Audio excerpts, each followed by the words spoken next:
G'day and happy Cocktail Fridays. As always, I'm your host Troy. Today we are making a grasshopper.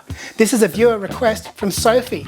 Hi Sophie. It's a grasshopper. Grasshopper, orthopterous insect.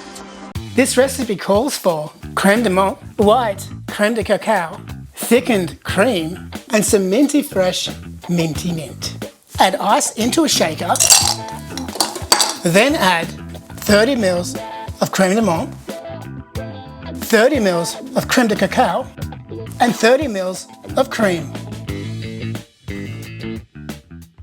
And shake. Add some ice to your glass, then pour your mixture over the ice. Garnish with a sprig of mint. And you're done. Tell us what you would do to improve this recipe. See you next time.